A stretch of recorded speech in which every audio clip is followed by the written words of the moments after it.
Bonjour à tous et bienvenue sur la chaîne. Donc première vidéo qui va être suivie par plusieurs autres vidéos bien sûr.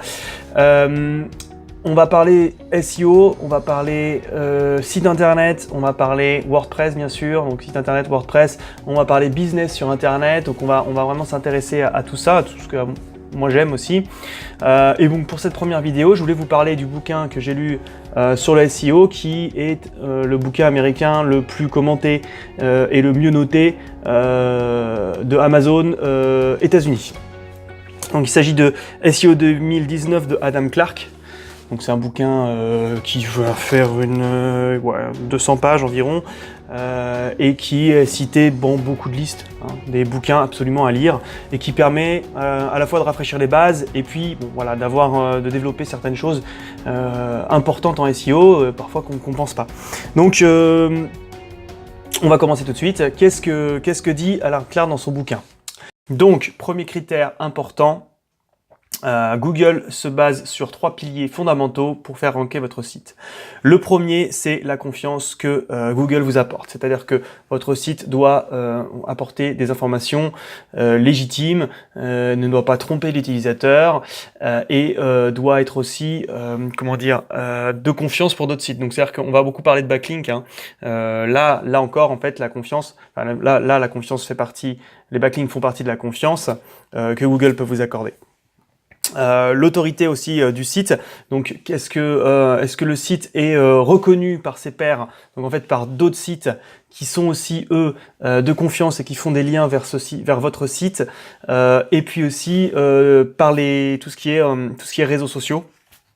C'est-à-dire que à contenu égal, un site qui aura plus de fans Facebook sur sa page va ranker devant un site qui n'aura que quelques fans ou pas de page Facebook du tout.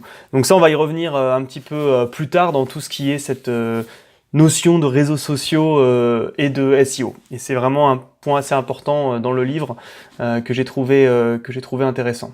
Troisième pilier fondamental pour tout ce qui est positionnement, c'est la pertinence d'un site. La pertinence d'un site, c'est tout ce qui prouve à Google que vous parlez bien du sujet concerné. C'est-à-dire, par exemple, si vous avez un site sur les voitures, que d'autres sites qui parlent du domaine des voitures, que ce soit les locations de voitures, les voitures de course, c'est assez large, pointent vers votre site, et que même vos articles abordent le sujet de manière professionnelle, en citant les sources, etc. Tout ça crée en fait un indice de pertinence important pour Google. Je vais vous donner l'exemple. Au niveau local, vous êtes plombier. Si vous souhaitez ranker premier, vous allez faire des liens entrants vers votre site. Vous allez peut-être faire des liens entrants, je ne sais pas, sur des sites nationaux d'outillage par exemple, qui diffusent sur la France entière. Eh bien, votre concurrent, lui, s'il a un lien vers un site local, aura plus de chances de ranker en premier, puisque les sites locaux sont pour Google des informations plus pertinentes. Les liens des sites locaux vers votre site sont des informations plus pertinentes pour ranker en local. Voilà. Donc ça fait partie des critères. Alors ça peut paraître un peu confus, mais on ne sait pas exactement. Il y a plus de 200 facteurs de positionnement. Donc voilà, on sait qu'on a ces 3 gros piliers qui permet à Google de positionner un site. Ce sont les piliers fondamentaux pour le classement Google. Alors je vais peut-être en faire hurler certains d'entre vous, parce que j'ai pas parlé de Site-AdsenseFlow, de TrustFlow. Le livre en parle pas. Il y a beaucoup de controverses là-dessus, donc j'aborde pas le sujet. Voilà. Donc les experts SEO, on en parle en commentaire, on en parle au cours d'un café, mais moi je ne m'aventure pas là-dessus. J'ai mes opinions, voilà. Deuxième point, la vitesse de chargement de votre site. Ça, on l'a vu, nous en SEO, puisque Google l'a annoncé il y a déjà un peu plus d'1 an que maintenant la vitesse de chargement est un critère vraiment important. À savoir que j'ai fait le test sur un de mes sites en optimisant le chargement avec WordPress grâce à certains plugins. J'ai réussi à gagner 10 à 15% de visites sur un mois. Donc c'est vraiment intéressant. Et ça permet Ça permet d'optimiser son site sans faire de grosses modifications, puisque sur WordPress, on a beaucoup de plugins qui peuvent le faire. Alors, je vous mets en garde, bien sûr, sur les plugins que vous pourrez utiliser sur WordPress, parce que s'ils sont mal configurés, alors déjà, vous pouvez carrément planter le site, et deux, vous pouvez justement faire en sorte que, malheureusement, les robots seront plus capables de Google, seront plus capables de voir votre page. Donc, faites bien gaffe sur ces plugins-là. Pour en citer, moi j'utilise par exemple Ninja Page, Ninja Speed Page, j'utilise Auto Optimize et d'autres plugins de cache que j'en ai testé plusieurs, donc c'est ça qui marche le mieux. Vous avez un site Google qui est dédié justement à mesurer la vitesse sur mobile et sur ordinateur, mais bon, Google maintenant ne se base plus que sur la vitesse de chargement mobile, donc ça vous permet de voir un petit peu votre score et de voir aussi ce que vous pouvez améliorer. Faut savoir que en dessous de 50, c'est pas génial. Et un concurrent qui justement lui a un meilleur taux de chargement, à niveau égal de contenu et à niveau à peu près égal de backlink, d'autorité et de confiance accordée par Google, lui va ranker devant vous. Donc c'est vraiment assez important de bien réfléchir à la vitesse de chargement de votre site. Troisième point, priorité aux utilisateurs mobiles.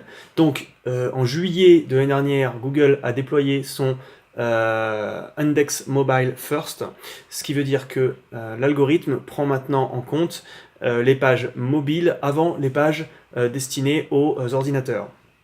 C'est-à-dire que si aujourd'hui vous avez un site qui n'est pas ce qu'on appelle responsive, c'est-à-dire que lorsque l'on diminue votre site, en fait, les images s'arrangent et les colonnes s'arrangent pour s'adapter à un format mobile, paysage ou mobile, eh bien vous allez être fortement pénalisé pour votre référencement. Donc je vous invite à vérifier ça. Il existe des sites qui permettent de voir ou même de prendre votre téléphone, d'aller sur votre site. Si votre site ne fait que juste diminuer à la taille de l'écran, c'est-à-dire que vous avez votre écran de votre site normal, qu'il n'y a rien qui change et qui devient tout petit et que les écritures ne sont plus lisibles, votre site n'est pas responsive. Et là, vous allez être fortement pénalisé et de plus en plus pénalisé. Donc réfléchissez bien à ça. Parce qu'aujourd'hui, en plus, c'est plus de 50% des utilisateurs sur Internet qui sont sur téléphone mobile. Citez vos sources. Citez vos sources quand vous parlez de quelque chose. Citez des sources de Wikipédia, citez des sources d'articles de sites qui ont une grosse autorité. Alors, certaines personnes diront oui, on va diluer le potentiel SEO de la page en donnant des liens externes. En faisant des liens externes. C'est le principe de backlink. Donc vous allez donner du backlink. Je pense que il y a bien sûr un juste milieu. Vous n'allez pas citer toutes les ressources, mais vous citez les sources principales. Ça permet au robot de se dire, ok, il dit pas n'importe quoi, il a cité soit un article, ou il a pris une partie d'un article qu'il a intégré, il s'est renseigné, etc., etc. Citez vos sources. Wikipédia, citez vos sources si vous parlez de Le Monde, citez vos sources de Science et Vie, citez vos sources. Voilà. Rien d'autre à dire. C'est simple. Sixième conseil, sécurisez votre site. Sécurisez votre site. Je vois aujourd'hui trop de sites qui ne sont pas sécurisés. Alors, sécurisez votre site, bien sûr, sécurisez-le pour l'accès admin, parce que on a beaucoup de sites qui se font pirater en ce moment, surtout sur WordPress. Mais quand je dis sécuriser, c'est passer de HTTP à HTTPS. Donc, prenez un certificat, ce qu'on appelle un certificat SSL. Alors, vous pouvez soit le faire implémenter par votre hébergeur, soit sous WordPress, prendre directement un plugin SSL. C'est important. Pourquoi c'est important? Parce que c'est un facteur positif de ranking pour votre référencement Google, mais aussi ça évite de se faire pirater. Donc, et surtout, le HTTP un jour ne sera plus pris en charge. Donc, quand le HTTP ne sera plus pris en charge donc par Google, votre site terminé. Il a plus d'actualité. En plus, parfois, vous pouvez vous prendre un message de sécurité, un gros message rouge. Quand l'utilisateur arrive sur votre site et qu'il y a attention, le certificat n'est plus valide, je peux vous dire qu'il n'est pas prêt de revenir. Donc voilà, passer en HTTPS, ça coûte, moi ça m'a rien coûté, personnellement. Je suis chez OVH, ils me l'ont fait, je l'ai activé, c'est venu comme ça. Et surtout, passez tout votre site en HTTPS. C'est-à-dire qu'en haut à gauche de votre navigateur, vous avez un petit cadenas, il faut que le cadenas il soit vert. Si le cadenas n'est pas vert, c'est qu'il y a des liens sur votre site qui ne sont pas en HTTPS et encore HTTP. Voilà, donc ça c'est important de changer tous les liens Il y a des manières de le faire automatiquement, mais de changer tous les liens de votre site pour qu'ils soient tous en HTTPS. Sinon, ça sert à rien. Là encore, ça va vous booster votre ranking. Moi, je l'ai testé il y a pas longtemps parce que j'avais oublié quelques liens, donc j'étais pas complètement sécurisé. Et ça a fait partie de la grosse augmentation que j'ai, puisque sur un de mes sites, je suis passé de 10 à 12 000 en un mois. Donc 2000 visiteurs de plus. Donc c'est une belle augmentation.